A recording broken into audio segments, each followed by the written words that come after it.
A powerful family rocked by tragedy. Her father is a prominent judge. She found her husband unresponsive on the couch. There's a great deal of blood.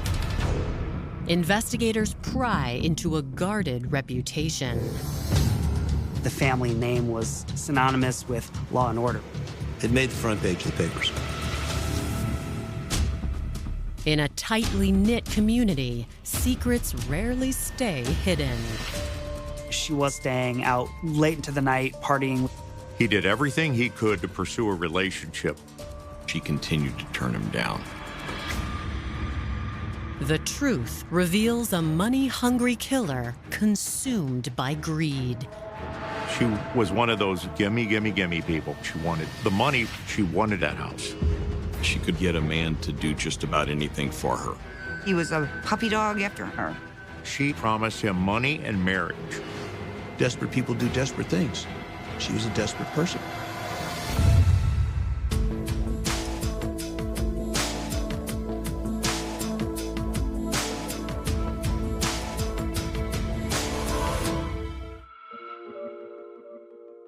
The town of St. Charles sits on the banks of the Missouri River, just 20 miles from St. Louis. Back in the 90s, the young professionals kind of flocked to this area. Everything was new. St. Charles at that time was a small community that was up and coming. A lot of everybody knew everybody type of thing. October 12th, 1991. A 911 call interrupts a leisurely Saturday in the middle-class community. Fire and ambulance emergency. Yes, I need somebody to come out here right away. There's blood all over. Sometime around noon, the police received a 911 call by Lisa Suter, who had gone home, and she found her husband, Alfred, also known as Freddie, unresponsive on the couch. Okay, is he awake, ma'am? No, I think he's dead. He's not moving. It was rather calm and collected. There was no hysterics. There was no screaming into the phone. She could have been in shock. That happens quite a bit. You could have all kinds of reactions from people that walk in on something like this. There's blood everywhere. Okay, how old is he? He's 34. 34? Okay, we'll get somebody out there right away, ma'am. Okay. The police showed up along with St. Charles Fire Protection District EMS. They kept her outside. First responders arrived. They went over to Alfred, and they found that he was, in fact, deceased. There was nothing they could do. It was obvious that he had been shot. There's a great deal of blood. What looked like a wound to the back of the head and an exit wound in the front of the face was shot down from an angle, from behind him and downwards. They find a shell casing from a 9mm on the couch. There doesn't seem to be a sign of a struggle. The house is not ransacked. There aren't necessarily valuables missing.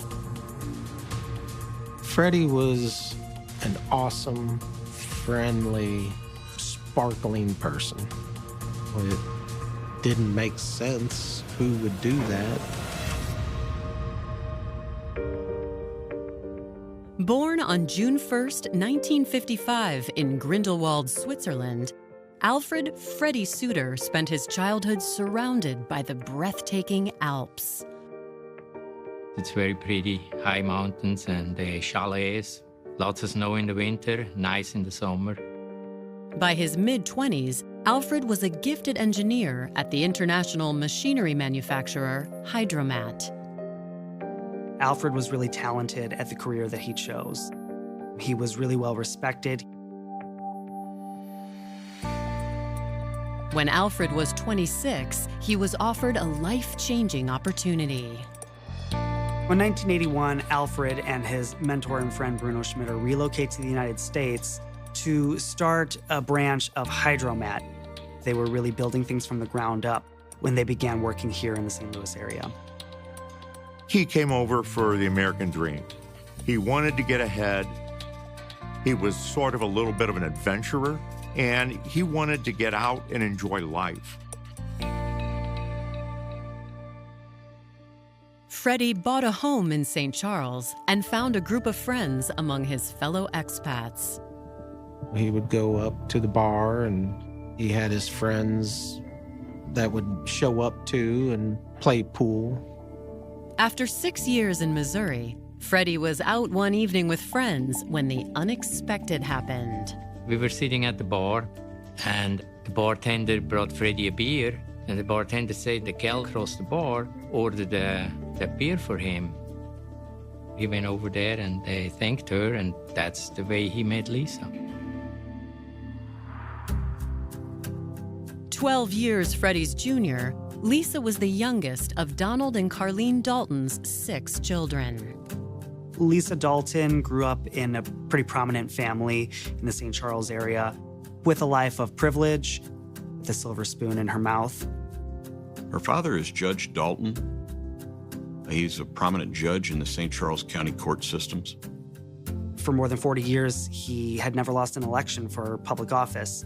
The Dalton name was synonymous with law and order. For Lisa, that meant a little bit of pressure to live up to the family name. She needed to meet certain expectations. Lisa graduated from high school in 1985, and after that, she attended college, where she seemed to be an average to above average student. While out with her friends, Lisa spotted Freddie across the bar. When they met, Lisa was 20 and Alfred was 32. There was a significant difference there. She was pretty charming. Freddie saw something in her. A whirlwind romance started on the spot. In 1987, less than a year after meeting, Alfred and Lisa were married, and Lisa moved in with Alfred at their home in St. Charles. He was just overjoyed, and they were in love with each other. She was just a lovely young lady that he was just all excited about. The Dalton family welcomed the brainy Swiss engineer with open arms. Lisa's family thought that Lisa had finally hit the jackpot. He was a lead engineer at his company, so he was able to provide for her. Lisa eventually left college to join the workforce. Lisa was going to become a police officer, and she applied for the St. Charles County, Missouri Police Academy. Lisa's career in law enforcement would prove to be short-lived. Lisa was hired by the Hazelwood Police Department.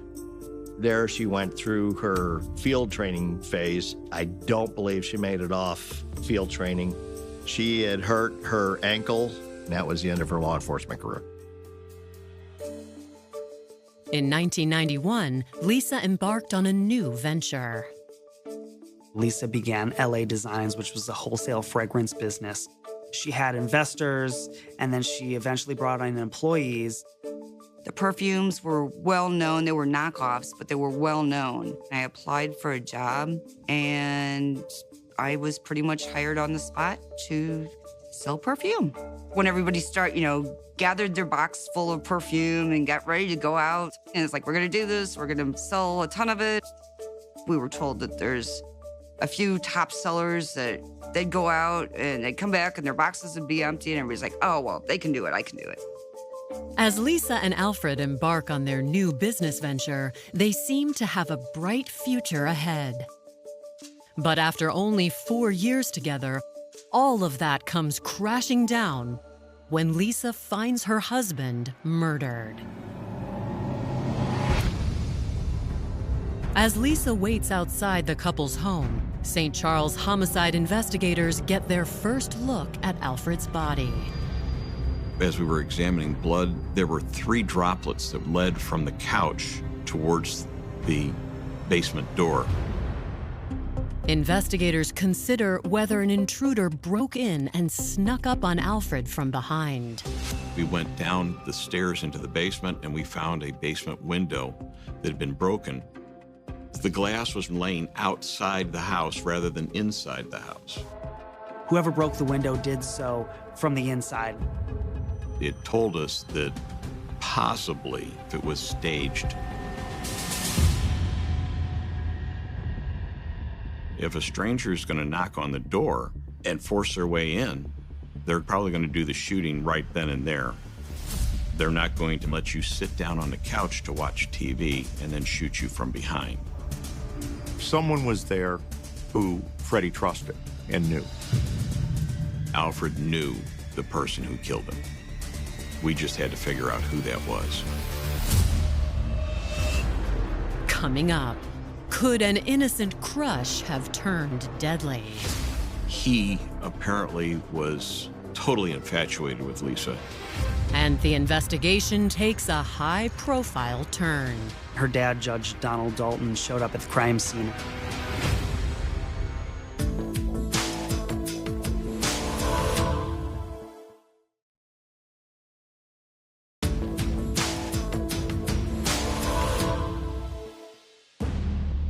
St. Charles County Sheriff's deputies are at the home of Lisa and Alfred Suter. Alfred lies dead on the couch from a gunshot wound to the head. When investigators step outside to speak with Lisa, they find she is no longer alone. Her dad, Judge Donald Dalton, showed up at the crime scene and asked to be let into the crime scene. Most of the officers on the scene would have known who Judge Dalton was. They still told him that he could not enter, at which point he respected that decision. With the powerful judge's presence looming over the case, investigators make a decision. The St. Charles County Sheriff's Department called for an activation of the Major Case Squad to keep politics out of it. That meant that police officers from many local police departments, some miles away from the crime, were called and converged to investigate. The first thing we heard was that a judge's daughter found her husband murdered. So everything had to be done absolutely perfect in this case. The same day Alfred's body is found, the Major Case Squad takes over. As their first order of business, they do a thorough sweep of the Suter home. Alfred was on the couch facing the television, kind of slumped over. The kitchen area was directly behind him. They find some weapons on the kitchen counter along with a cleaning kit. The assumption here is that Freddie had his guns out and was cleaning them. The possibility that there had been a gun there that the murderer could have grabbed and used was an option.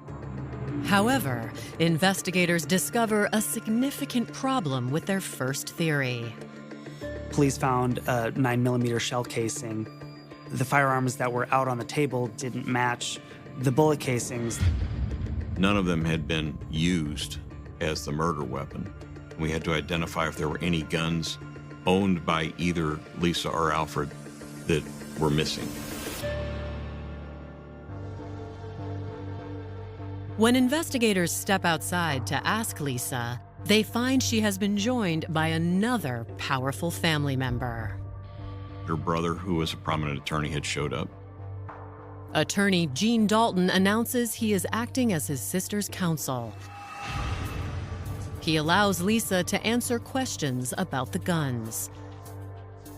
Lisa told the police about all the weapons that she owned. She had a Beretta 9mm that was not found in the kitchen. They escorted her upstairs and looked for that 9mm Beretta. It was nowhere to be found. The 9mm Beretta is missing. Lisa and her brother head to the station to answer more questions. There, Lisa tells investigators she didn't spend the previous night at home.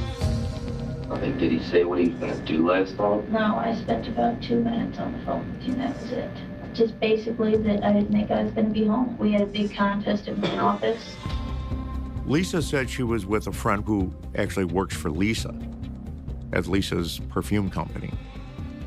They apparently went to a celebration, and when they returned the next day, she came home and discovered her husband on the couch like that.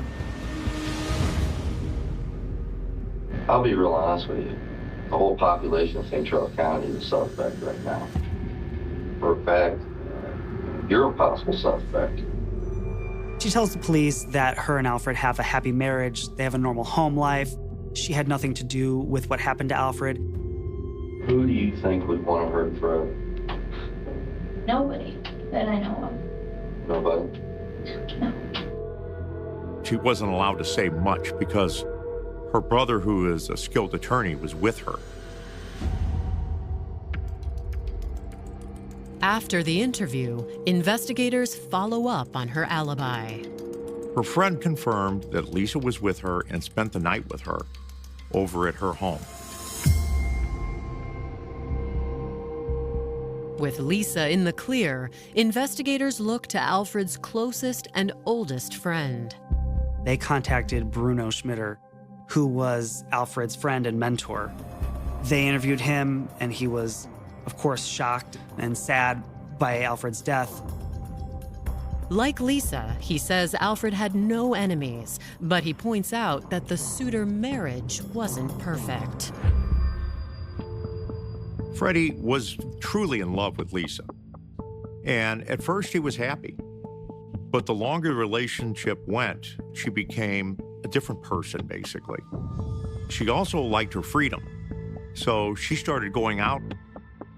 It got much worse when Lisa decided she wanted to become a police officer. Lisa brought her work home with her by bringing fellow classmates home with her to party, drink, hang out, do things up until very late hours of the night when Freddie had to get up the next morning and go to work. I talked to him a little bit about his relationship. You could tell there was problems. Certain that Lisa's attorney brother will deflect that line of questioning, investigators instead contact her instructors at the academy. She went to the academy, mediocre grades, but she did graduate. She was a probationary officer for 3 months. The field training officer was quite open and honest and said that her evaluation process was poor, barely acceptable. She had a personality that exemplified she expected others to do the work for her. They were going to continue her probation because she simply was not cutting the mustard. So 3 days after she was notified about being put on further probation, Lisa had an ankle injury and she simply resigned. He points them to Debbie Young, Lisa's closest friend at the academy. Debbie told police that she hadn't seen Lisa in a while, but that they were close while they were at the police academy. I asked her what her opinion of Lisa was. Debbie's answer was, Lisa was the kind of person who could get a man to do just about anything for her. Debbie had told me about a gentleman by the name of Richard, and he apparently was totally infatuated with Lisa. He would bring her roses, presents, offered to do homework for her. He did everything he could to pursue a relationship with Lisa Suter. At first, Lisa enjoyed the attention, but eventually she told Richard to knock it off. Richard didn't really take that news very well and continued to pursue Lisa, sending her notes and small gifts. He was trying to get her to date him, even though she continued to turn him down. Debbie described Richard as somebody who was maybe a little unstable and would do strange things like boast about getting into fights over women. He was wanting to get with Lisa. If he would get rid of the husband, he has free reign to be with her. Richard had raised some red flags, and we had to get those red flags answered. Police bring Richard in for questioning, and he denies any involvement in Alfred's murder. He said he had never had any sort of issue with Alfred and that he didn't know him that well. He seemed totally open and honest, willing to help us in any manner, shape, or form. Richard says the romance between himself and Lisa wasn't a one-way street. Lisa went out with him. He said that they had dated. Lisa wanted to cut it off. He wanted her back, and she said no. They had a relationship that he tried to get to go further, but that after the academy, there had been no further contact. Richard was a police officer. He really didn't have a motive to kill anybody, especially Freddie Suter. He also had an airtight alibi that he was nowhere near the crime scene. We were able to verify that alibi and rule him out. He was no longer a suspect. Richard may be a dead end, but investigators see that the Suter marriage was not as picture-perfect as Lisa let on. There's obvious evidence that that relationship is not healthy. Those conflicting statements just throw a bunch of red flags up. Lisa's not being totally honest. There's something not quite right here we need to investigate further. Coming up, Alfred's co-workers disclose chilling allegations. All of us pretty much pointed the finger at her right off the bat. Alfred had woken up one night and she was pointing a gun at his head.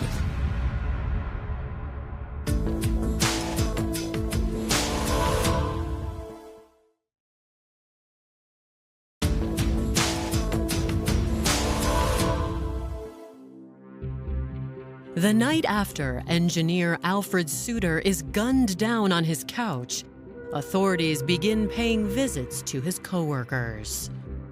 Police decided to ask as many people as they could about Alfred, his relationship with Lisa. We were all just flabbergasted. I mean, we were just like, nobody could believe it. After the shock wears off, the employees are eager to assist. All of us pretty much pointed the finger at Lisa right off the bat, no hesitation. But we just felt, who else would do something like that to Freddie? They report that the marriage had been troubled from the start. Freddie got married to Lisa pretty quick. It went well for the first couple of years, and then they separated. She went home to her parents, and they said, "You can't come home. You're supposed to be married. You go back to Freddie." So here she comes with her tail between her legs. And then a year later, Freddie's back with her. Soon after, Lisa started her business, LA Design Perfume. It became another sore spot in the already tense relationship. Freddie was the financial backing for LA Design. I don't know the exact amount, but quite a bit of money to Lisa for this company. And he was seeing nothing in return. Freddie was continually feeding her money to keep it afloat. She would keep going back to him, begging for help.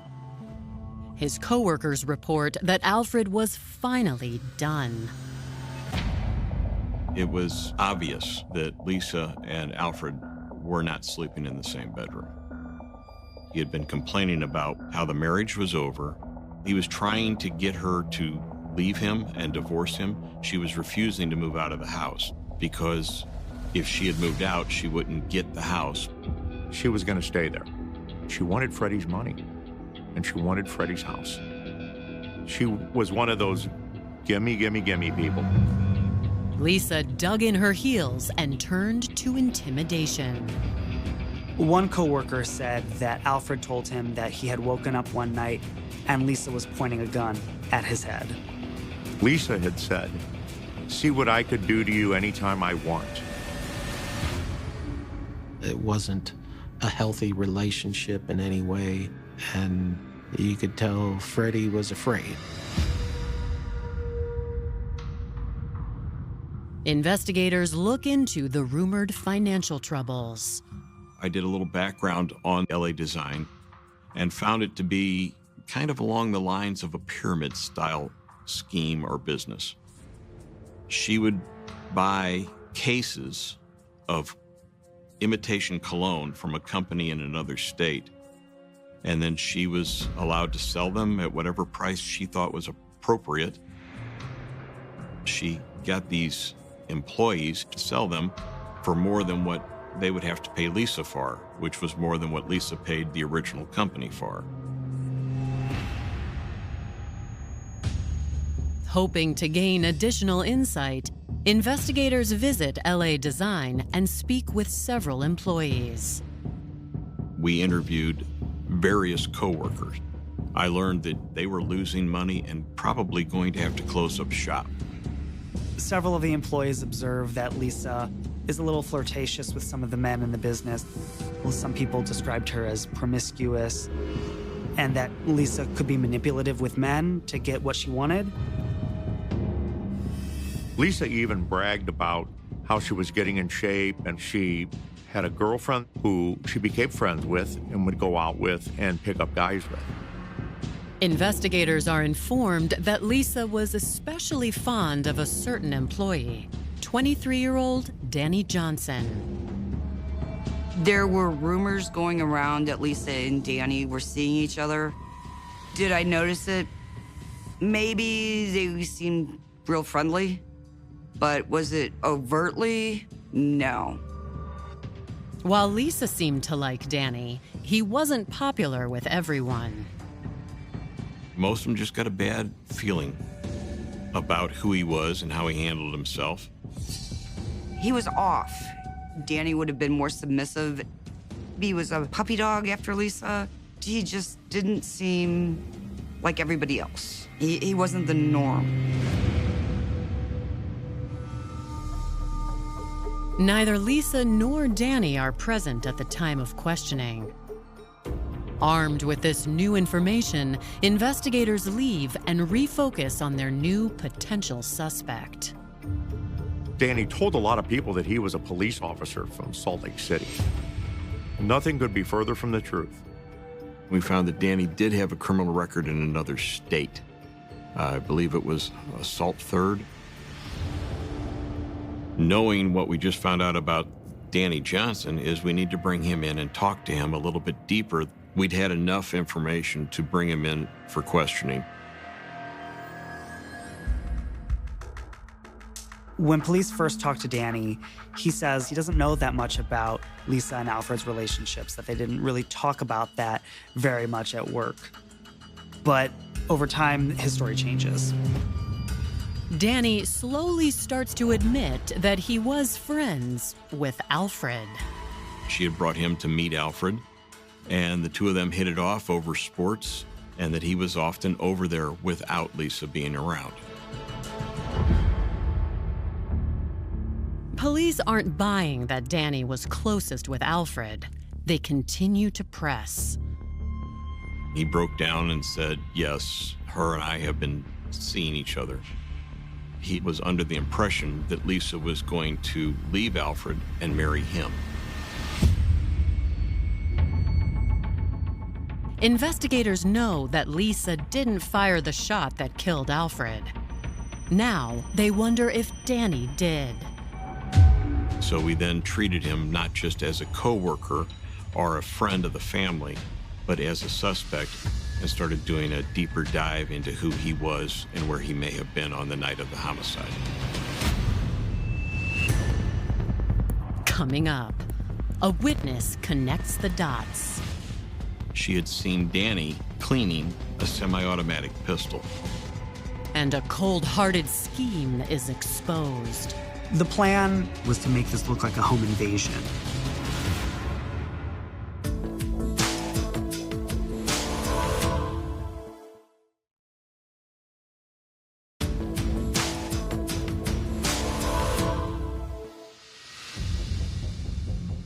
Days into Freddie Suter's murder investigation, the Greater St. Louis Major Case Squad has just learned that Freddie's wife, Lisa, was dating her employee. Lisa was having an affair with Danny Johnson.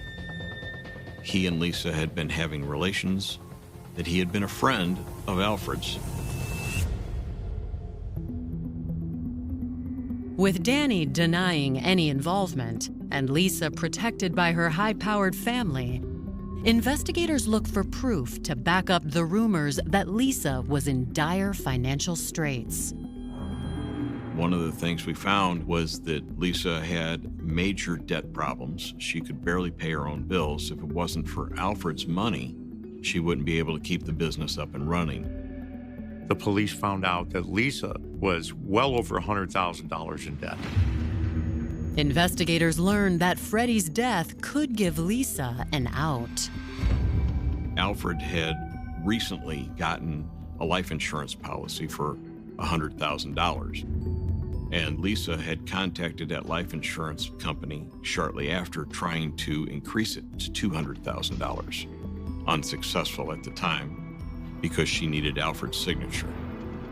Lisa saw this money as a way to escape. She could move on with her lifestyle the way she wanted. Lisa's alibi proves she didn't pull the trigger. But her lover, Danny Johnson, isn't in the clear. Danny's address led us to a house that this woman and her children lived at, and her name was Dorothy. Dorothy was Danny's landlord, but she would be willing to talk to us. Dorothy told me that Danny was a good kid. She felt that he was kind of a son. She had helped other young adults by giving them a place to stay, providing them with a room until they can get on their feet again. And Danny Johnson was one of the people that she had helped out. She knew a little bit about what was going on. He told her about how Lisa was his girlfriend. Lisa had promised him money and marriage.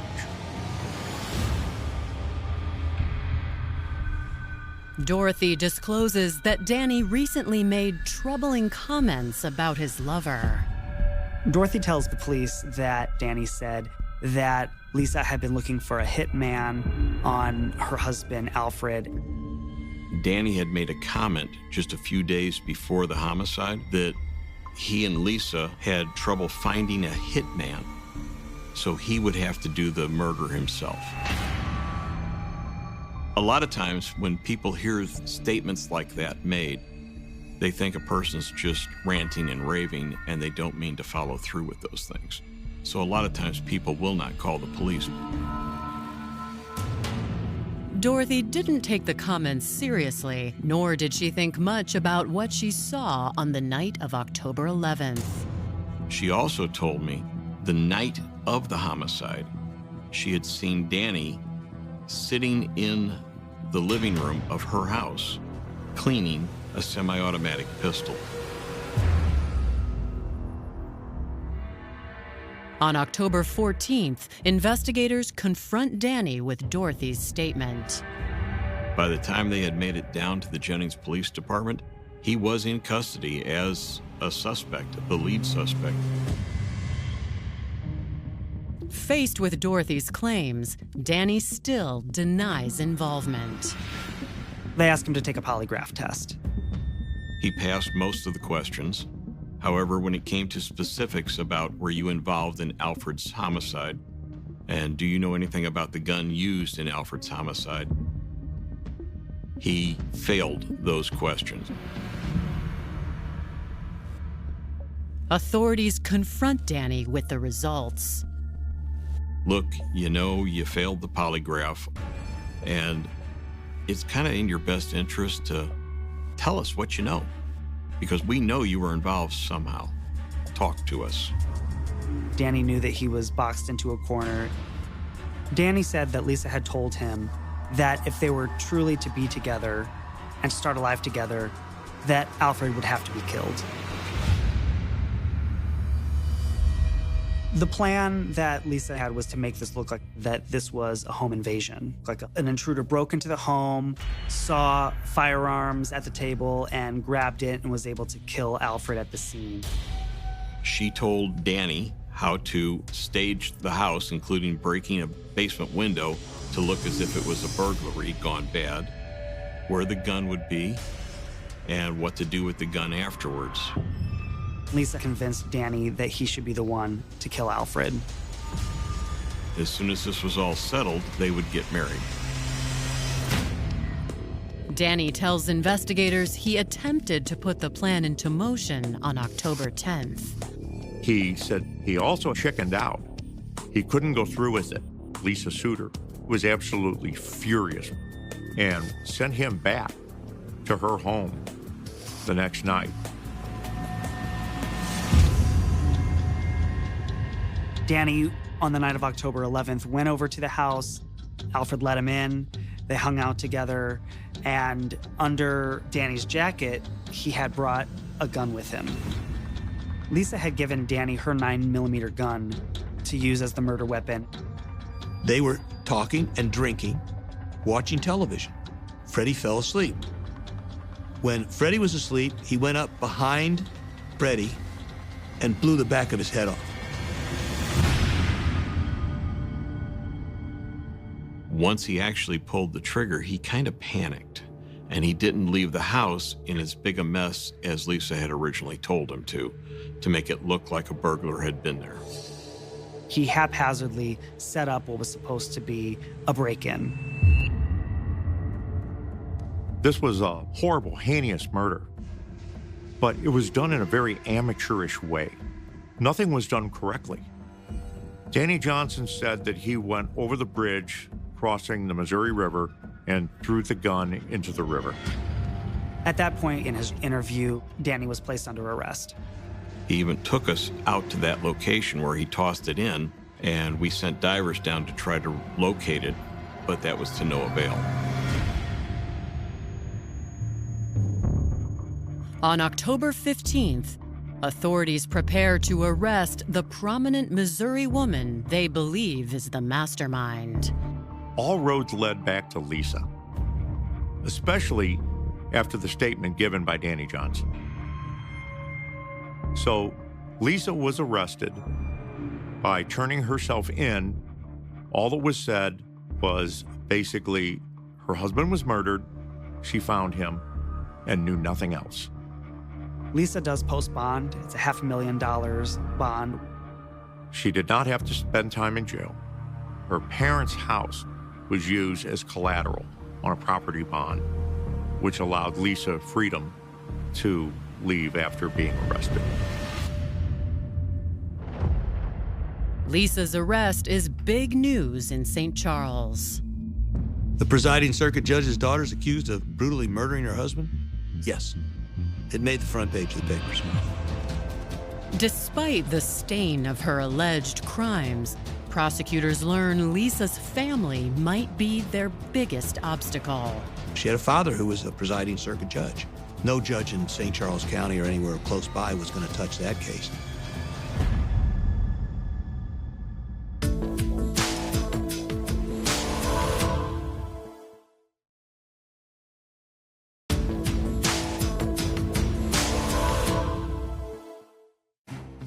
Missouri authorities have arrested Lisa Suter and her lover, Danny Johnson, for the murder of her husband, Alfred. The high-profile case struggles to find a home. There are 4 circuit judges in St. Charles County, and they all excused themselves because they knew Lisa Suter's father, Judge Dalton. They went to Boone County, and that is Columbia, Missouri, right in the middle of the state. That is where the case was tried. On February 22, 1993, Lisa's trial begins in Boone County, 2.5 hours away from where the crime took place. Lisa pleads not guilty and maintains that she had nothing to do with Alfred's murder. Her lover and co-conspirator stands by his confession. Danny Johnson took a plea deal. He was offered life without parole if he would testify against Lisa Suter, which he did. The prosecution uses Danny as their star witness, and he turns against Lisa, telling the jury that it was her idea to kill Alfred to collect the life insurance policy. Danny also described Lisa as manipulative, greedy, and somebody who would do anything to get what she wanted. Danny Johnson told the whole story exactly the way it really happened. He was promised many things and got nothing. She wanted everything that a single woman could have, but without Freddie. She saw the only way to get all these things was by Freddie leaving the scene with a bullet through his head.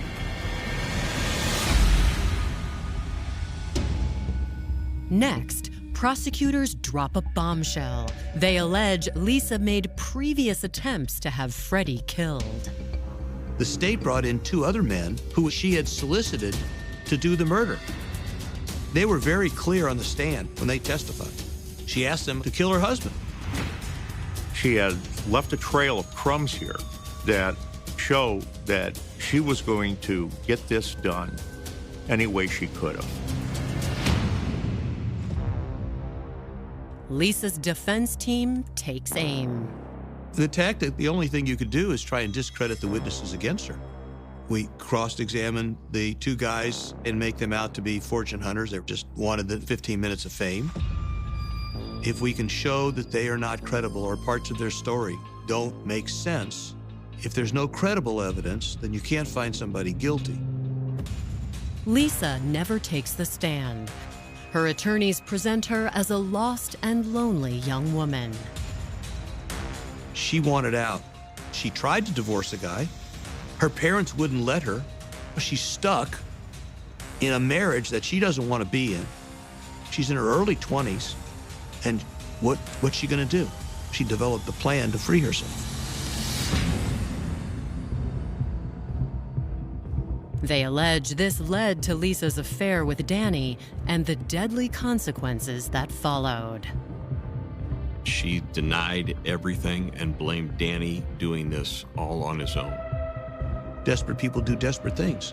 She was a desperate person, more desperate than anybody realized. On February 25th, 1993, the jury reaches its verdict. Lisa was found guilty of murder in the first degree. Lisa was sentenced to life in prison without the possibility of parole. I was glad that there is justice because she was the instigator, even though she had people to actually do the murder. It was her. She was just evil, evil, evil.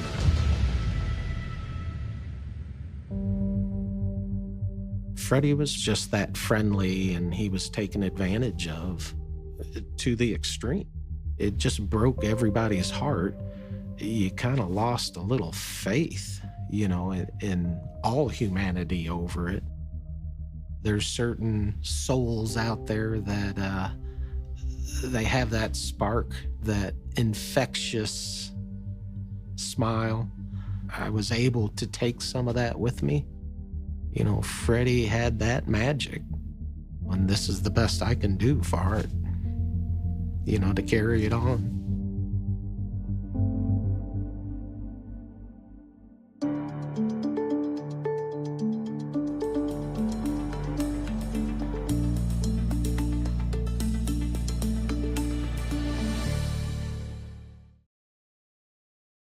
Detective Constable.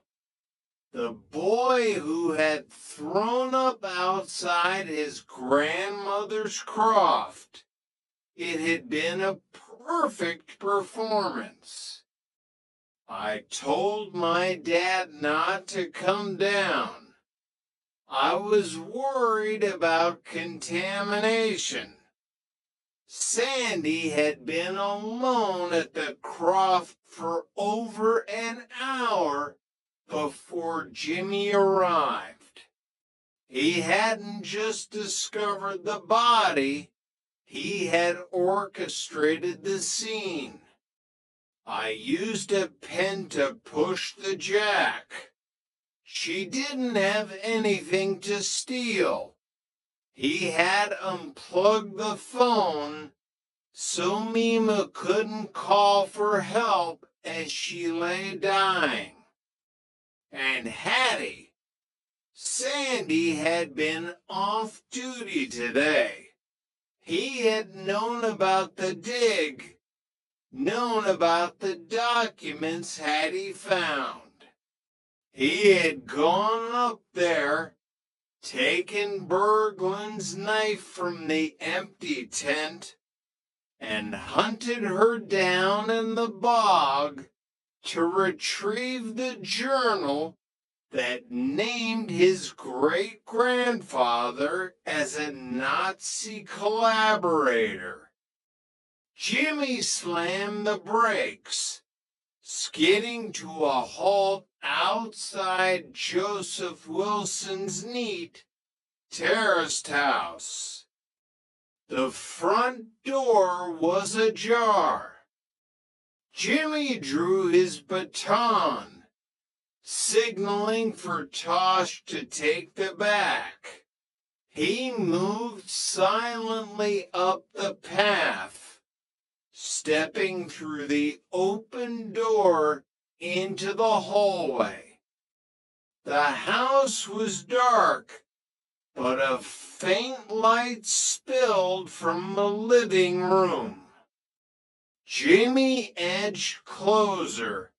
He heard the sound of sobbing. He stepped into the doorway, his baton raised.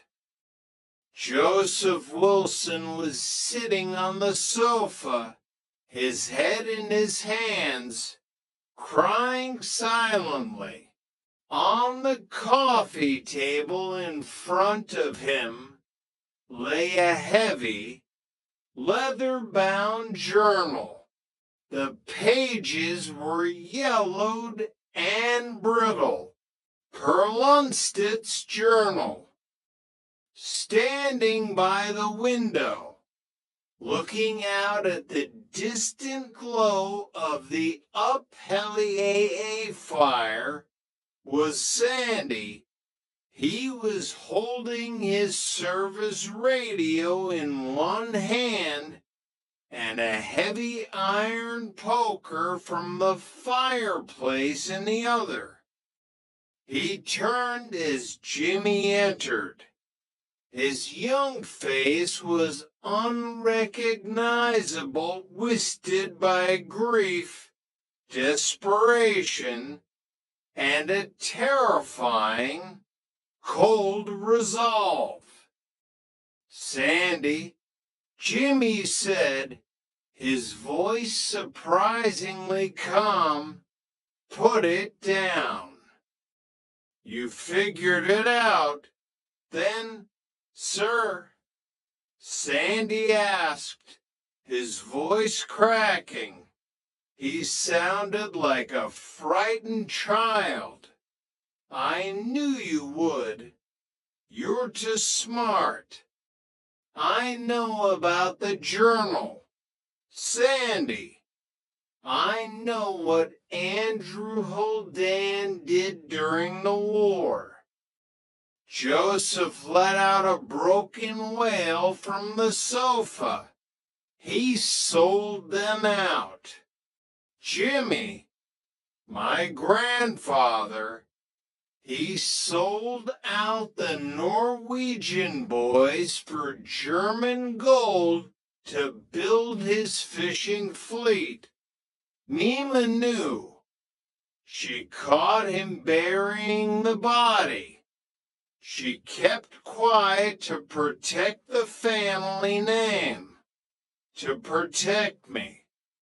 And when the dig started, Sandy continued, his knuckles white around the iron poker. She panicked. She told me she was going to confess. She was going to ruin everything. The whole Dan Empire. Our name. Everyone would know we were the descendants of a traitor. So you shot your own grandmother? Jimmy asked, repulsed. I had to. Sandy screamed, tears streaming down his face. I had to protect us. She was old. She had lived her life. But if that journal got out, the Haldanes would lose everything. They'd take the boats, the money, the respect. And Hattie? Sandy shuddered, closing his eyes. She saw the journal in the tent. She read the names. I didn't want to hurt her, Inspector. I swear. But she ran. I chased her. And I had the knife. I just couldn't let her tell. It's over, Sandy, Jimmy said softly, taking a step forward. You're a police officer. You know how this ends. Put the poker down. Sandy looked at the iron bar in his hand, then out the window at the roaring fire illuminating the Shetland sky. The Viking galley was burning to ash, taking its secrets with it. I wanted to be a good detective, sir, Sandy whispered, a sad, broken smile touching his lips. I really did. He raised the iron poker, not at Jimmy, but swinging it wildly toward his own head. No! Jimmy lunged forward, tackling the young officer to the floor. The poker crashed into the coffee table, splintering the wood. They wrestled on the carpet, Sandy fighting with the manic strength of a doomed man, but Jimmy was older, heavier, and fueled by righteous anger. He pinned Sandy down, wrenching his arms behind his back and snapping the handcuffs shut with a brutal click. Sandy collapsed against the floor, sobbing uncontrollably. Joseph Wilson sat on the sofa, frozen in horror, watching his son a murderer twice over being read his rights. Tosh burst through the back door, breathing heavily, assessing the scene in a split second.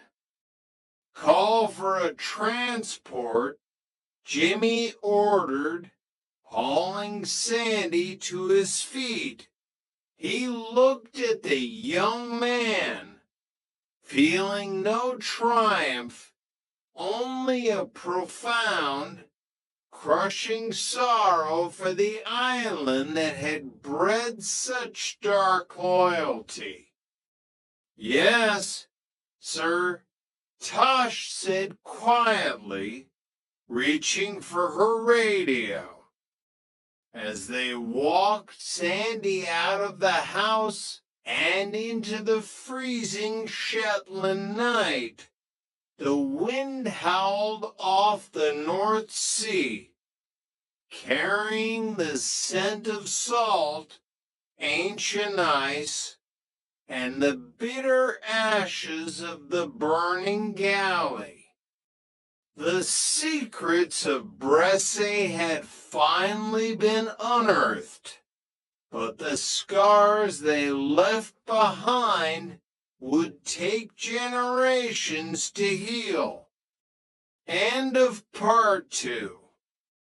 The architecture of masks. Prologue, the cost of a coat.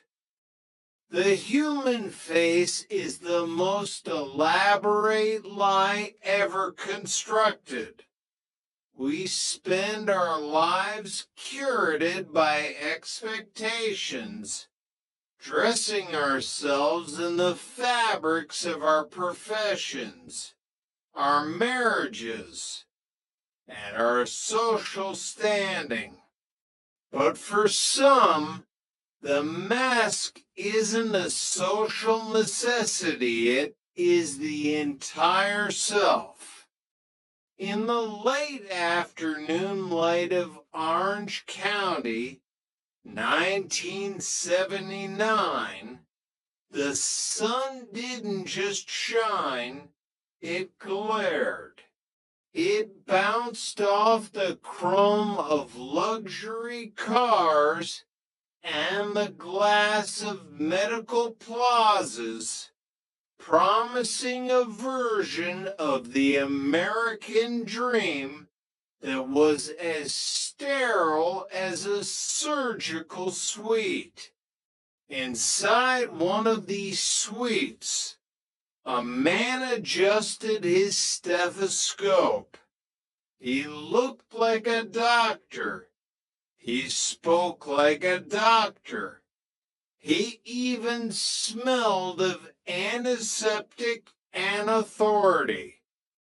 But Gerald Barnbaum knew that if you peel back enough layers of a mask, eventually you find nothing but the cold, hard vacuum of a man who never existed. Chapter 1, The Clinic of Silence.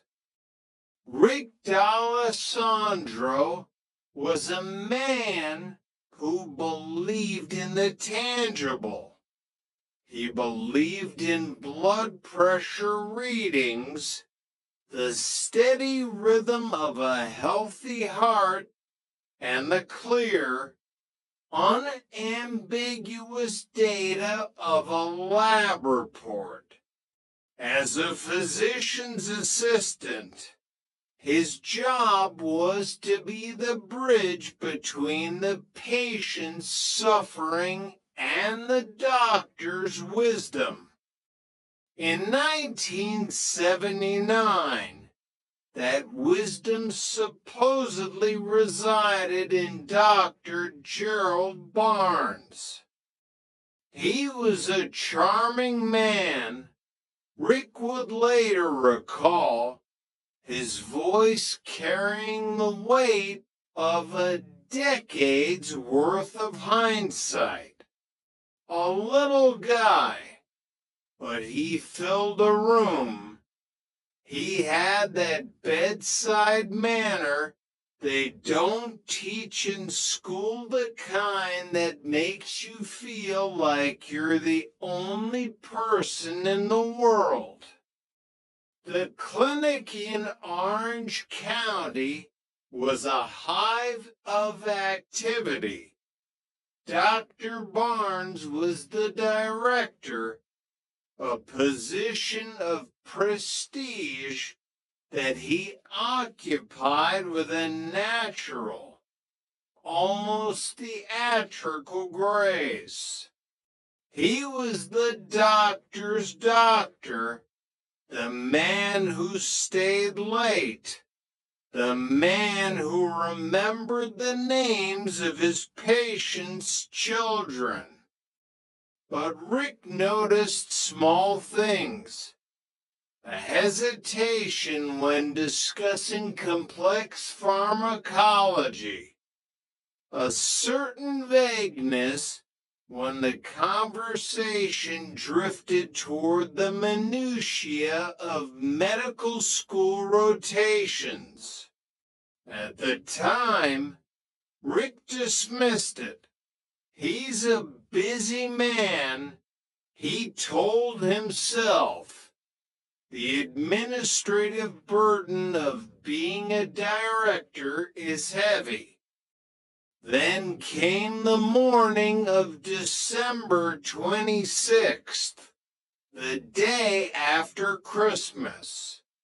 The world was nursing a collective hangover of celebration, and the clinic was quiet, save for the hum of the air conditioning and the occasional cough from the waiting room. John Mackenzie walked in, or rather, he shuffled.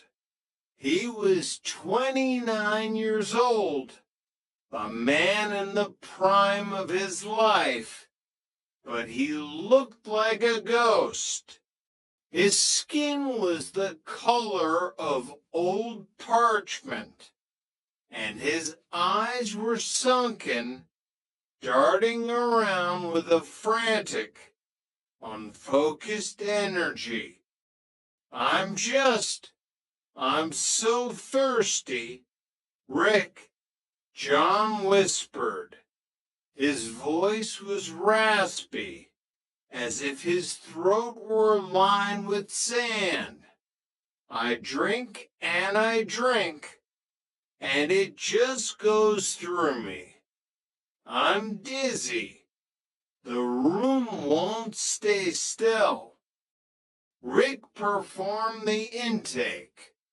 Extreme weight loss, polyuria, polydipsia, the classic triad. To a trained eye, the red flags were waving violently. He ushered John into the exam room where Dr. Barnes waited. Dizziness, A. The doctor said, his voice a soothing baritone. He patted John on the shoulder. Probably just a touch of vertigo. A little inner ear imbalance. It's been a stressful season. John, we'll get you fixed up. Rick watched as Barnes scribbled a prescription for an anti-vertigo medication. No immediate finger stick for blood sugar. No urgent hospitalization. Just a slip of paper and a see you next week. Doctor, shouldn't we? Rick started. We've ordered the blood tests. Rick, Barnes interrupted, flashing a bright, practiced smile. The lab will have them by tomorrow. Let the man go home and rest. It's the holidays. John Mackenzie left the clinic clutching a prescription that was effectively a death warrant. He walked out into the California sun, his body screaming for insulin, his blood turning into a thick, syrupy poison. Chapter 2. The weight of 1,200. The next day, the clinic felt different. The air was heavy. Dr. Barnes had the day off a reward for his hard work during the holiday rush. The lab results arrived in a manila envelope. Rick opened it, his heart skipping a beat as he scanned the numbers. He looked for the glucose line. He expected to see a high number, perhaps 200 or 300. The number on the page was 1,200. In the medical world, a blood sugar of 1,200 isn't just a high reading. It is an emergency of the highest order. It is the threshold of a diabetic coma. It is the body's internal systems failing in real time. My God, Rick whispered. He didn't wait. He didn't call the director. He grabbed the phone and started dialing. He called John's home, no answer. He called John's ex-wife. His emergency contacts, nothing. A cold dread began to pool in Rick's stomach. I need a wellness check for John Mackenzie, Rick told the dispatcher at the Garden Grove Police Department. This is a medical emergency. He could be dead or dying. The police arrived at John's apartment an hour later. The silence behind the door was absolute. When they kicked it in, they found him in the kitchen. He was lying on the linoleum, his hand outstretched toward a glass of water he never reached. In his other hand was the prescription for the vertigo pills, the useless scraps of paper given to him by a man of science. John Mackenzie was dead. He was 29 years old. He left behind a 4-year-old daughter named Jill, who would spend the rest of her life wondering why her father never came home from the doctor. Chapter 3, The Actors Resume. Grief is a powerful catalyst. For Rick D'Alessandro, the grief for John Mackenzie quickly curdled into a sharp, piercing suspicion. How could a medical director miss a 1,200 blood sugar? How could a man with a medical degree treat a dying diabetic with vertigo pills? Rick sat in his office, the clinic now feeling like a house of mirrors. He picked up the phone and called the medical board in Sacramento. I'd like to verify the credentials of Dr. Gerald Barnes, he said. One moment, the clerk replied. We have a Gerald Barnes, orthopedic surgeon, practicing in Stockton. Stockton. Rick frowned. That's 400 miles away. This Dr. Barnes is a GP in Orange County. Would you like us to fax his identification photo? When the fax machine began to work and spit out the grainy image, Rick felt the world tilt. The man in the photo was older, with different features, a different jawline. It was a face he had never seen in his life. The man he had been working for, the man who had just treated John Mackenzie, was not Gerald Barnes. The investigation that followed unraveled a lie of staggering proportions. The man at the clinic was actually Gerald Barnbaum, a former pharmacist from Chicago. Barnbaum wasn't a doctor. He was a failed actor and a convicted fraudster who had been caught in a Medicaid scam years earlier, when his pharmacy license was revoked. Barnbaum didn't reflect or repent. He simply decided to play a bigger role.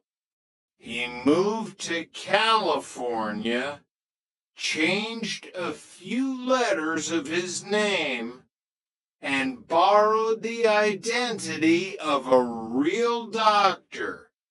He had called the medical board, claimed he lost his license, and they, without a single background check, sent him a duplicate. He had spent years seeing 30 to 40 patients a day. He had diagnosed illnesses, performed exams, and prescribed narcotics. He had lived a life of prestige, earning a high salary and the respect of his community, all while operating on the medical knowledge of a high school student and a few years of pharmacy school. He was an actor, investigator Eddie Banks would later say, and the clinic was his stage. Every patient was an audience member, and his performance was so good that even the experts didn't look behind the curtain. On August 8, 1980, the curtain finally fell. Gerald Barnbaum was arrested. He didn't look like a killer. He looked like a likable little guy who had made a mistake. But the state of California didn't see a mistake. They saw manslaughter. Chapter 4, The Interstate Shadow. While Gerald Barnbaum was beginning his first prison stint several states away, another man was discovering the thrill of the mask. David Brankel did not look like a bank robber. He was impeccably dressed, often in custom-tailored suits that suggested a man of significant means. He was an entrepreneur, a consultant, a visionary. In the small, close-knit town of Bloomington, Indiana, he was the kind of man people wanted to be around. Phil Sperry, a local businessman, was one of them. He was smooth, Phil remembered. He had an answer for everything. He rented an office from us, claimed he was starting an architectural and construction firm called ACR. He talked about big projects, city planning, the future. But David Brankel's future wasn't built on blueprints and bricks. It was built on the interstate. Brankel lived a life of compartmentalized geography. In one town, he was the devoted father and husband. In another, he was the dashing boyfriend to a waitress named Donna. And on the highways that connected them, he was the interstate bankmart bandit. His method was a masterpiece of efficiency. He didn't hit the massive, high-security banks in city centers. He targeted the small branches inside grocery stores and bankmarts. They were usually staffed by younger, less experienced tellers. They were located near major highway on-ramps. He would walk in, often wearing a fishing hat or a simple pair of tan coveralls. He didn't shout. He didn't wave a gun. He would slide a note across the counter. I have a gun. Be quiet. Go home alive. He would be in and out in less than 90 seconds. By the time the police were dispatched, Brankel would be back on the I-65 or the I-70, his black BMW cruising at the speed limit, the stolen cash tucked away in a designer briefcase. I think the guy I'm looking for is doing the exact same thing I'm doing. Detective Larry Duncan would later muse. Duncan was the man tasked with catching him. I was sitting at my computer, looking at maps of grocery stores near interstates.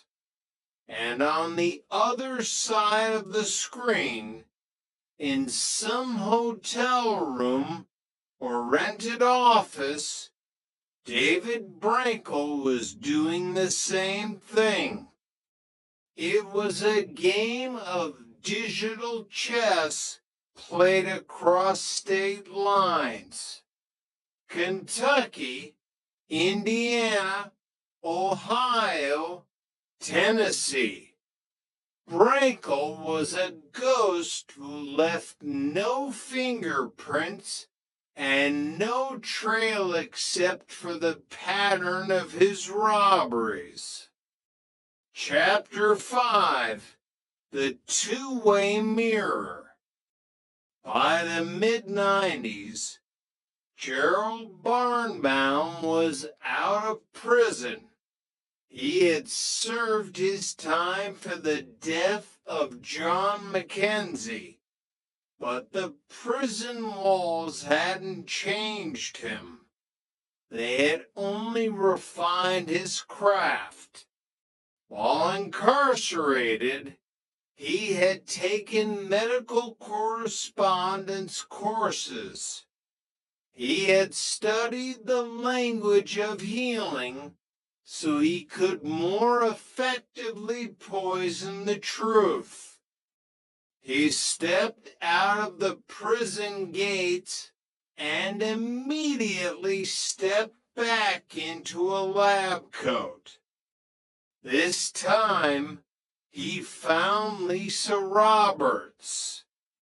He was the perfect husband, Lisa said, her voice trembling with the ghost of a memory. Flowers, dinners, concerts. He swept me off my feet. He was Dr. Gerald Barnes, the medical director of a high-end clinic in Los Angeles. He made 6 figures. We were going to have children. We were going to build a life. For over a year, Lisa shared a bed with a man whose name she didn't know. She watched him leave for work every morning, his stethoscope draped around his neck like a badge of honor.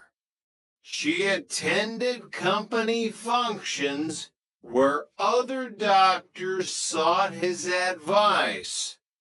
Even the FBI used his clinic for their agent physicals.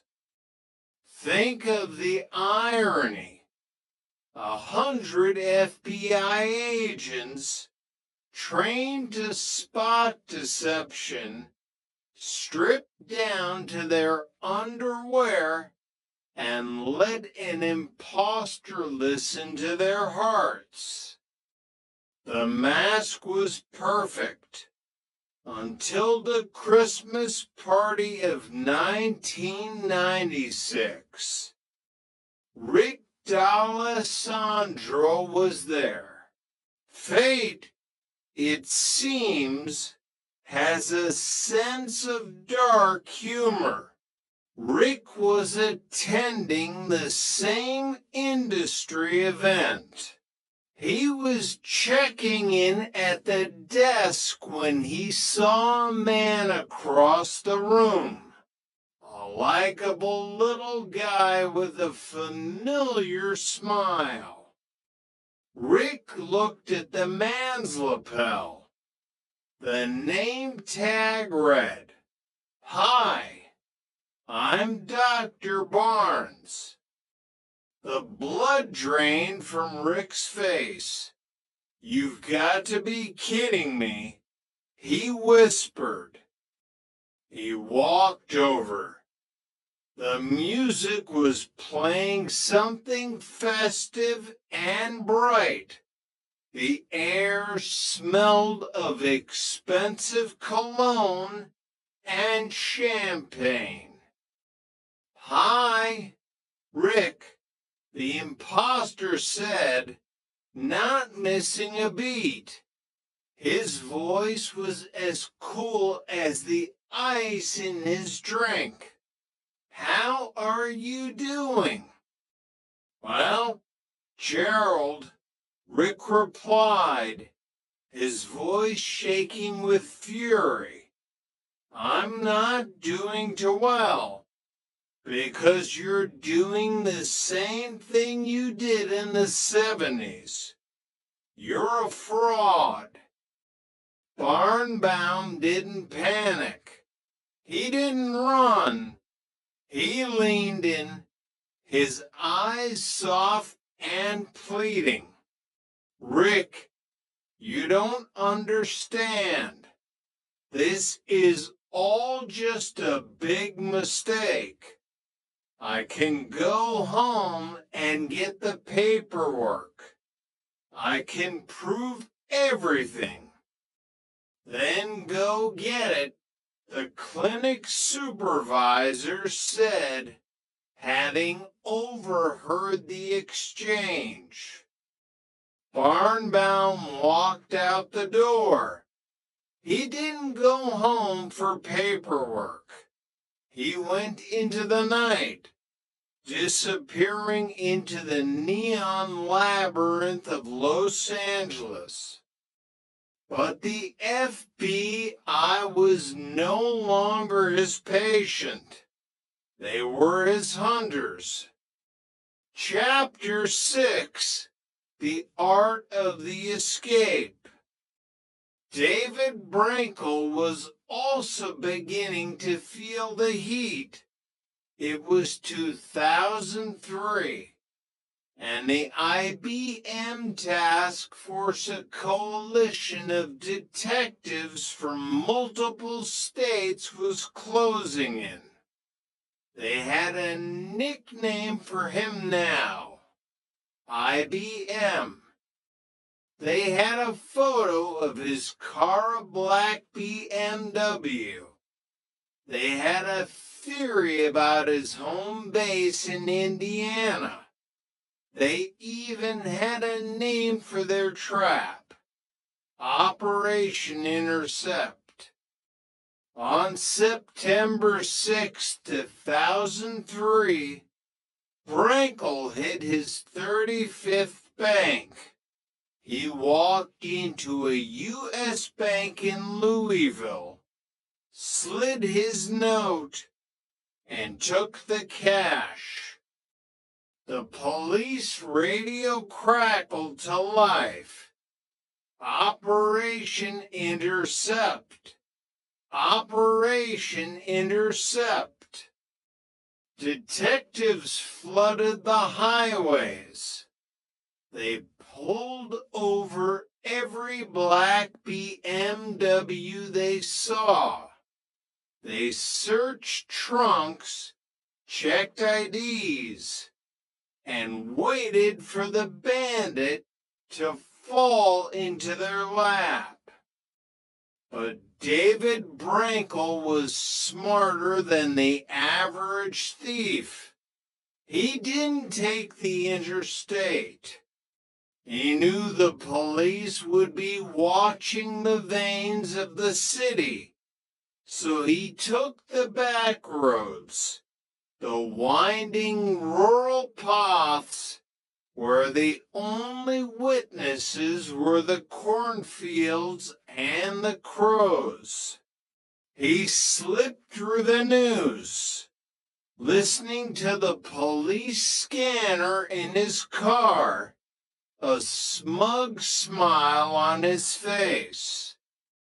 He was listening to us, Detective Duncan said.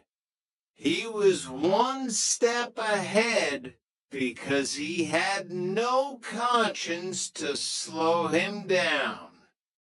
Brankel returned to his safe zone. In Vincennes, he was a consultant for the Logan family, who were building a pet store empire. He sat at their dinner table, played with their children, and took their money for consultation fees. He was God's gift to us, Peggy Logan said, or so we thought.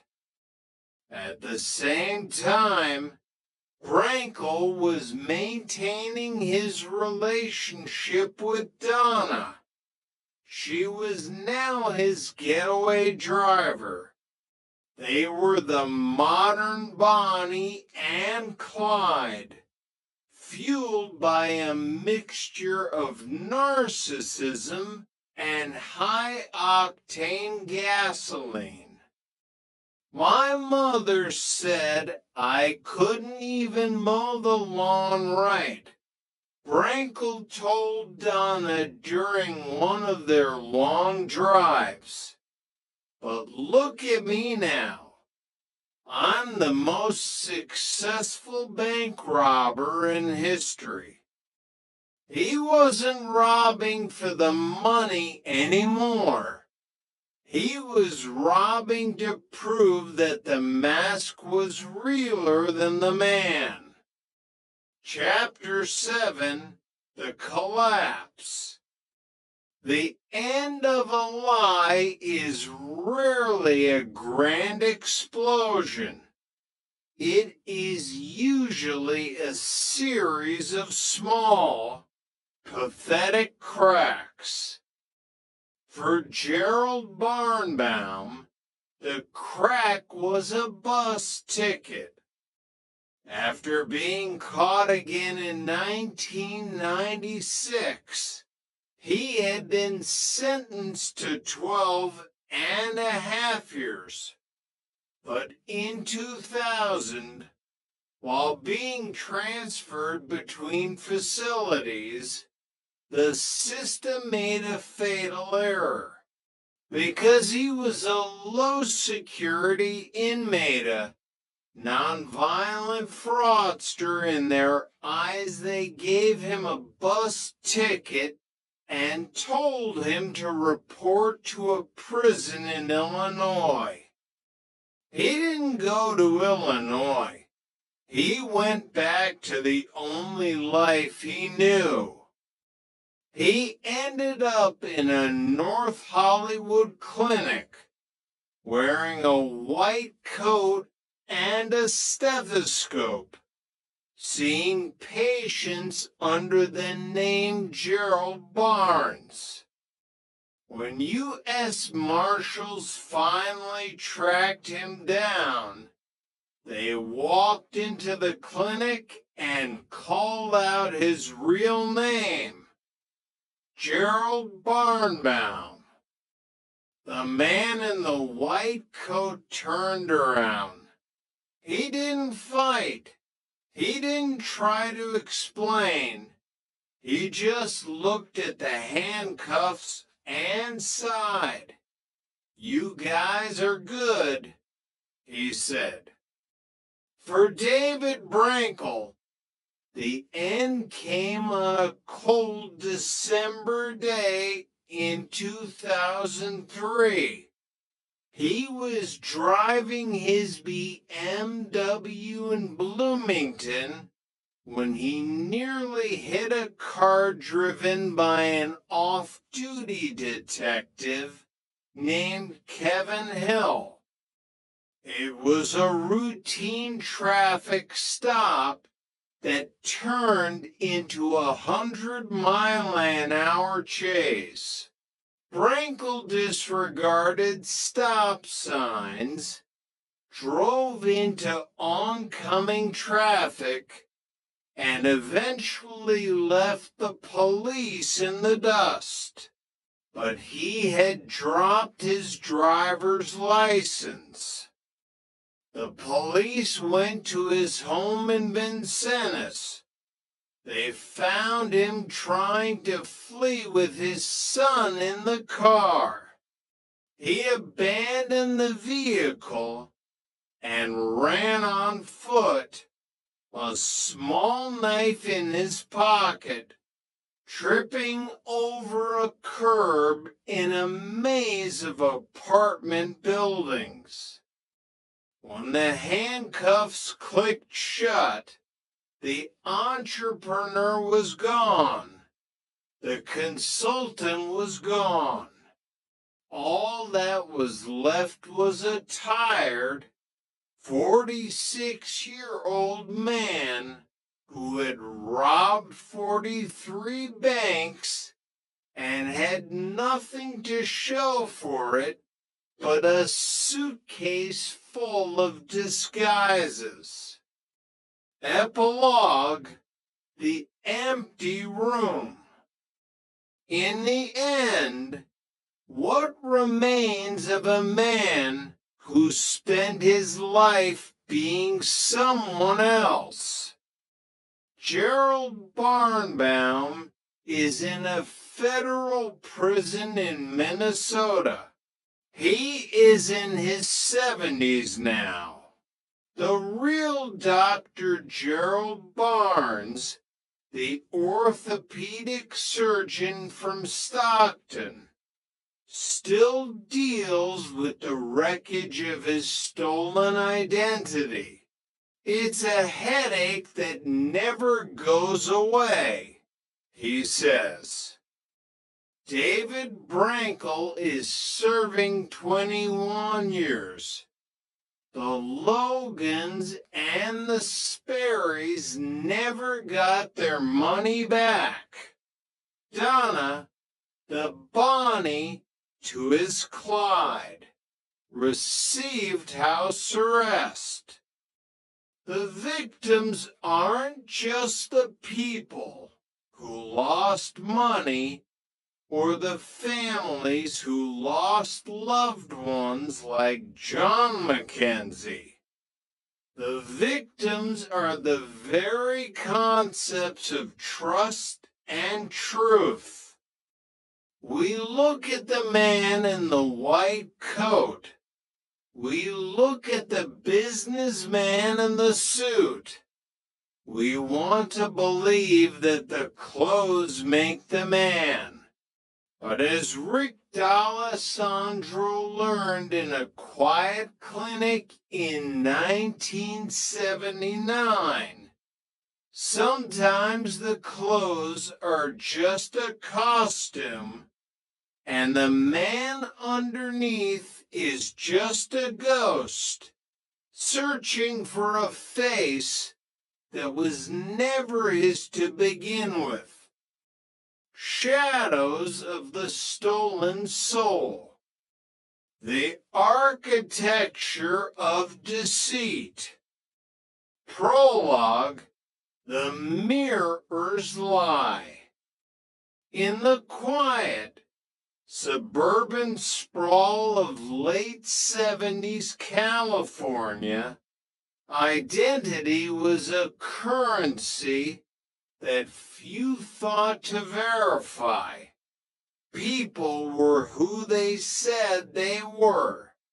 A handshake was a contract, and a white lab coat was an altar.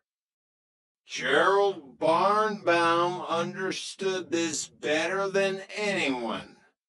He didn't just want to be a doctor. He wanted the reverence of being one. He wanted the hush that fell over a room when he entered, the way people leaned in to hear his pronouncements, and the steady, unquestioned flow of authority. He was an actor who had found his ultimate stage, and the patients were an audience who paid with their lives. Miles away, and years later, David Brankel would find a different stage.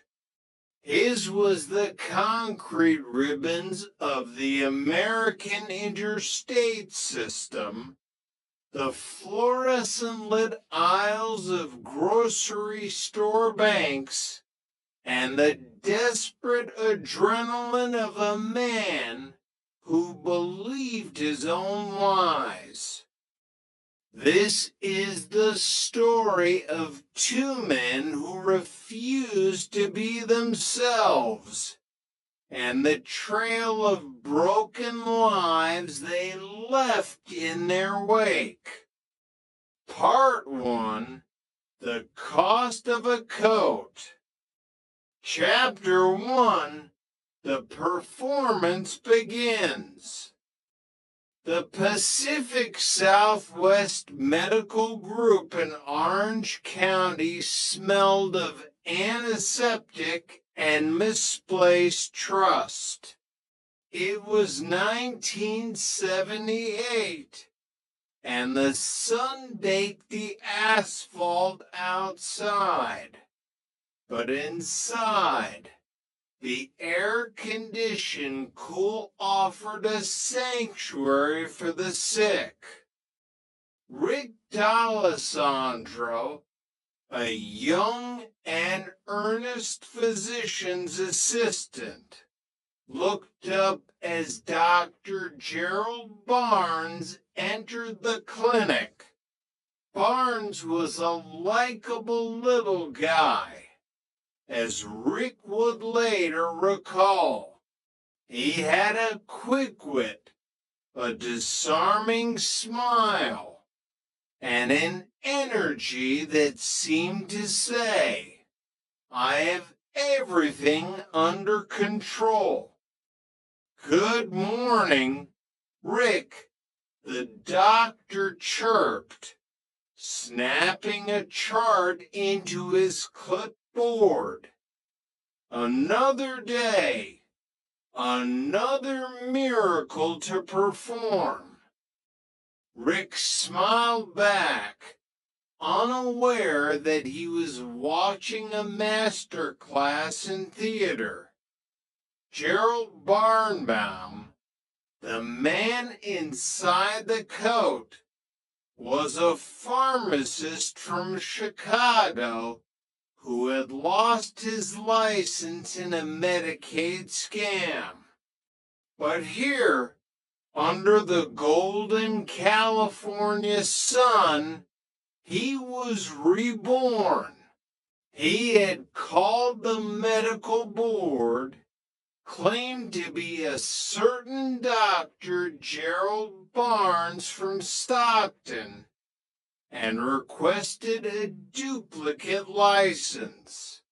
They had sent it without a second thought. For years, Barnbaum played the part. He saw 30, sometimes 40 patients a day. He diagnosed, he prescribed, he consoled. He was elevated to medical director. He was a pillar of the community. But beneath the stethoscope, there was a hollow space where medical knowledge should have been. He wasn't practicing medicine, he was mimicking it. Chapter 2. The Diabetic Ghost. December 26, 1979. The day after Christmas. The world was in a sugar-coated haze, but John Mackenzie felt like he was burning from the inside out. He was 29 years old, a father to a 4-year-old girl named Jill, and he was dying. He walked into the clinic with a thirst that no amount of water could quench, his eyes sunken, his breath smelling faintly of fermented fruit. I'm so tired, Doc," Mackenzie whispered, leaning against the examination table. "Dizzy. My mouth is like a dessert." Barnbaum, the man Mackenzie knew as Dr. Barnes, looked at him with professional concern. He didn't see a patient in an acute ketoacidotic crisis. He saw a nuisance on a busy morning. He performed a cursory exam, noted the dizziness, and reached for his prescription pad. "Antivert," Barnbaum said, scribbling the name of an anti-vertigo drug. "It's probably just a viral inner ear thing. Get some rest, John. We'll run some blood work just to be safe." John Mackenzie left the clinic clutching a piece of paper that might as well have been a death warrant. The next day, the lab results arrived. Rick D'Alessandro was the first to see them. He stared at the numbers, his heart hammering against his ribs.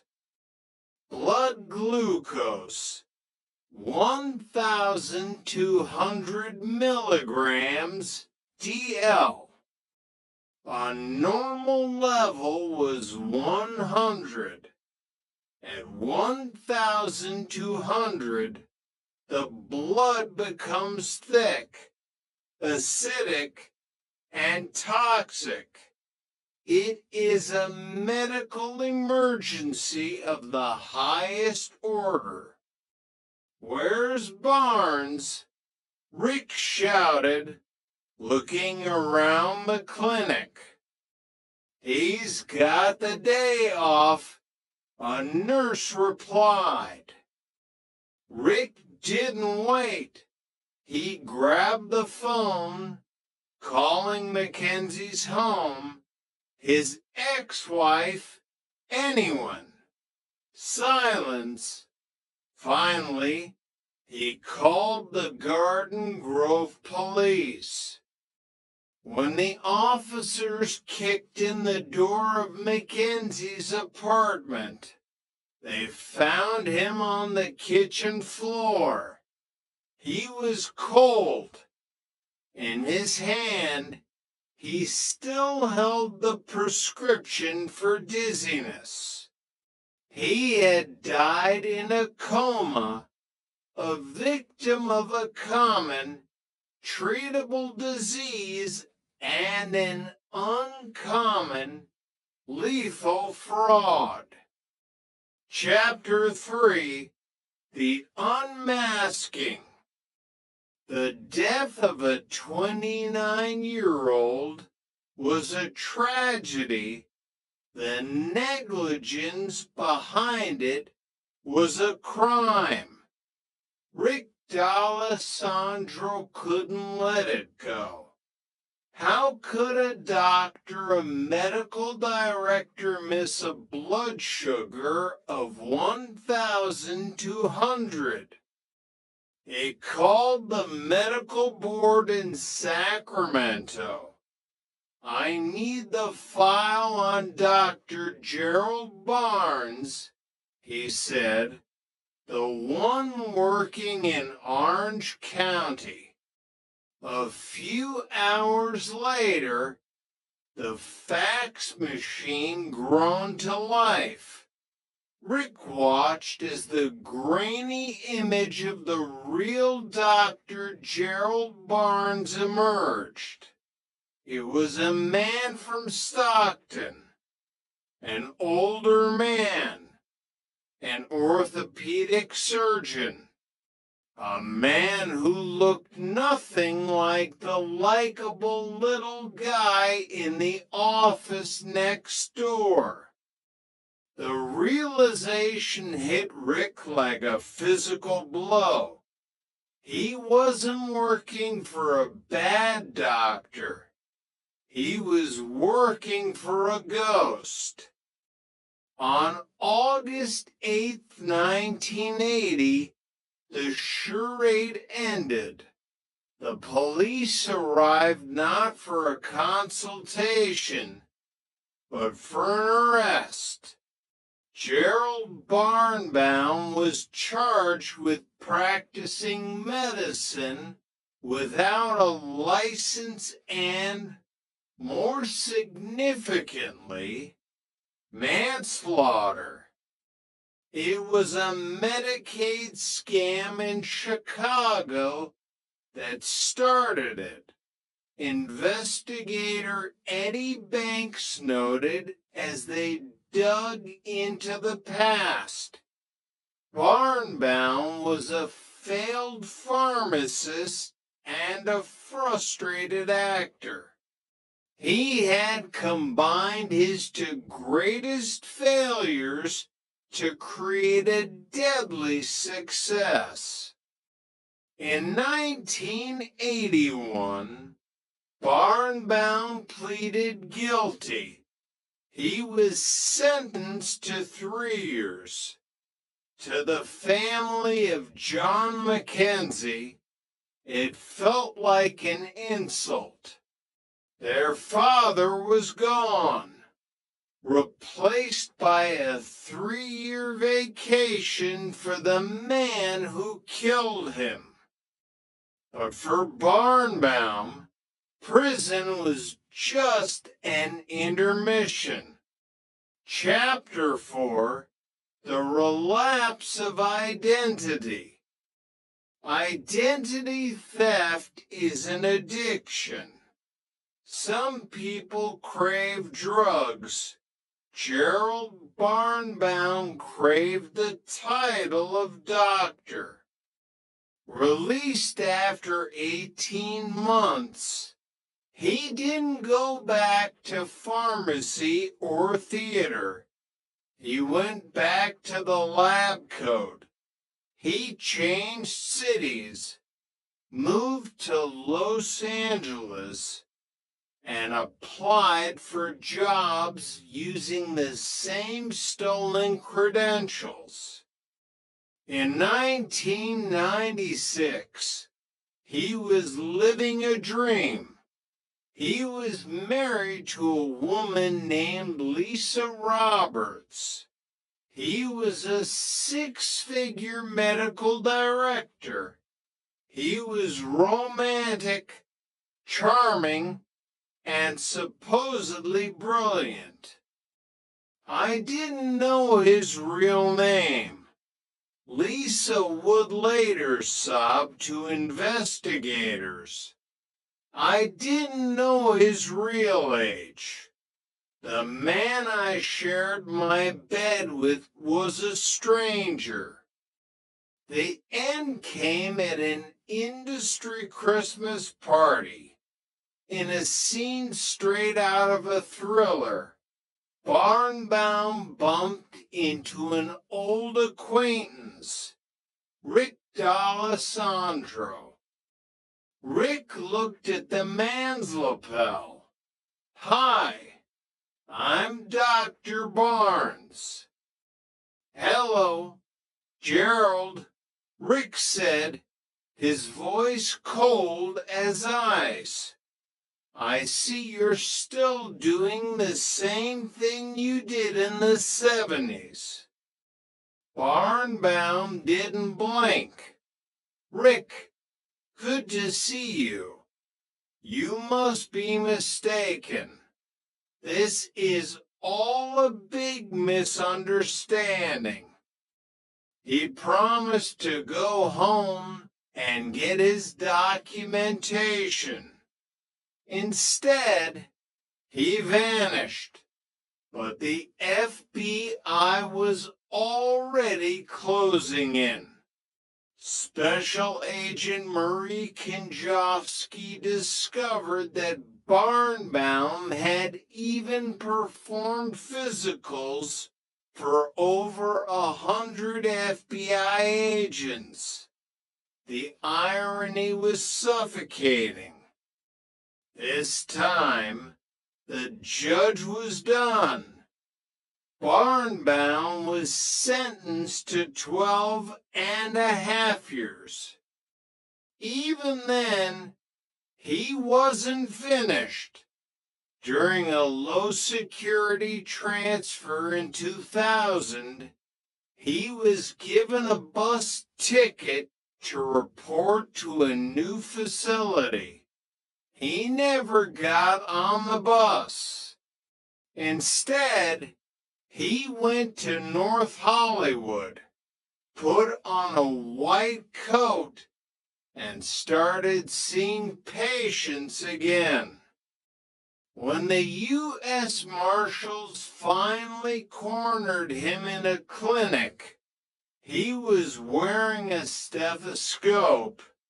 He looked at them and simply said, "You guys are good."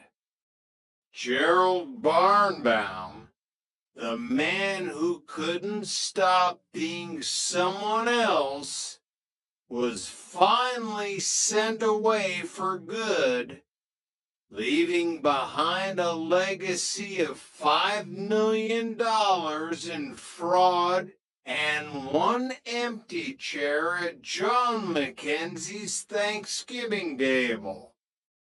Part 2, The Interstate Phantom.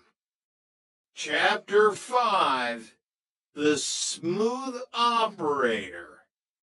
While Barnbaum was a parasite of the medical world, David Brankel was a predator of the interstates. He appeared in Bloomington, Indiana, in 1999 like a character out of a Gatsby novel. He was impeccably dressed, smooth-talking, and carried the aura of a man who moved millions. He rented an office from Phil and Bonnie Sperry, claiming his company, ACR, was a powerhouse in architecture and construction. He always had the right answer, Phil Sperry recalled. He was cool. He was smooth. Brankel was a master of the long con. He didn't just rob you. He made you feel privileged to be robbed. He convinced Bonnie Sperry to start an interior design firm called Trade Secrets. He used their name to open house accounts at high-end clothing stores, racking up $8,000 in suits because he believed a man's worth was measured in the thread count of his lapels. When the Sperrys finally caught on, Brankel didn't apologize. He packed his bags, took his wife and young son, and moved to Vincennes, Indiana. He had a new mark, Alan and Becky Logan, owners of a local pet store. He sold them a dream of a family entertainment complex called Logan's Great Escape. He showed them brochures, timetables, and contracts for a company called Vanguard Capital Marketing Group. Maybe this was God's gift to us, Becky Logan thought at the time. It wasn't. It was a $3,500 retainer and a $500 a month drain on their hard-earned savings. Brankel would even bring his young son to collect the checks, using the child as a human shield of legitimacy.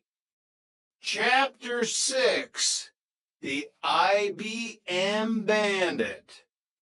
But the consulting fees weren't enough to fund Brankel's dual life.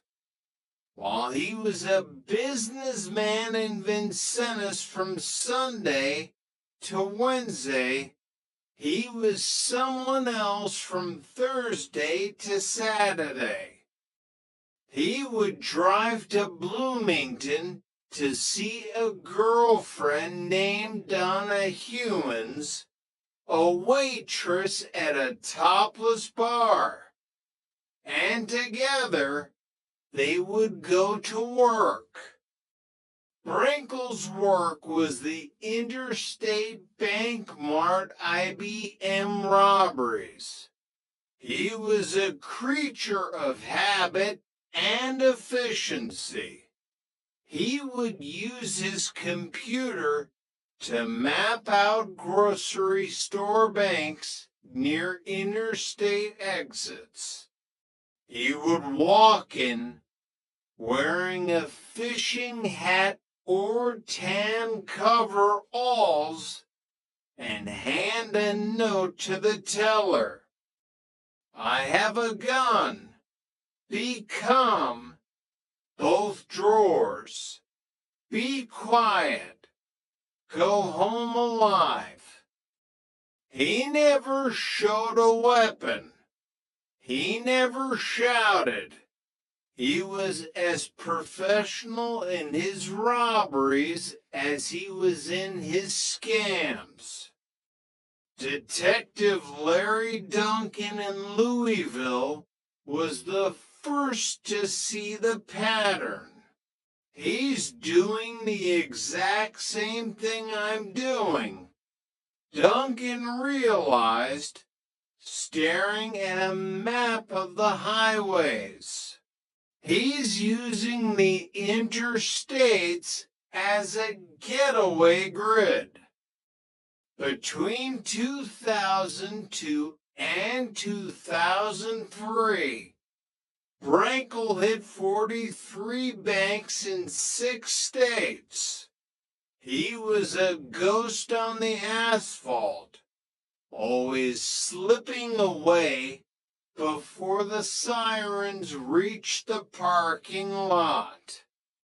Chapter 7, Operation Intercept. The task force crew, Duncan, Schley, and Freihofer, a trio of lawmen determined to catch the man they called IBM. They caught a break in Lexington, Kentucky.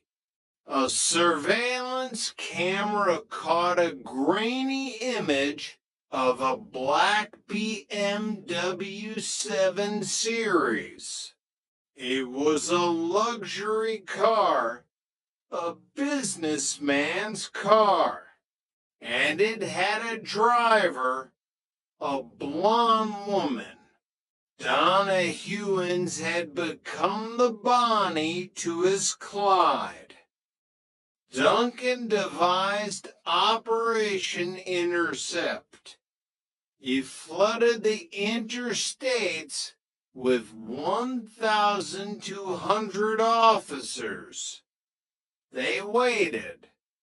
On September 6, 2003, Brinkle hit a bank in Louisville. Operation Intercept. The radio screamed. But Brinkle was listening. He had a scanner. He heard the panic in the police voices, the rush to the highways. He took the back roads. He slipped through the noose.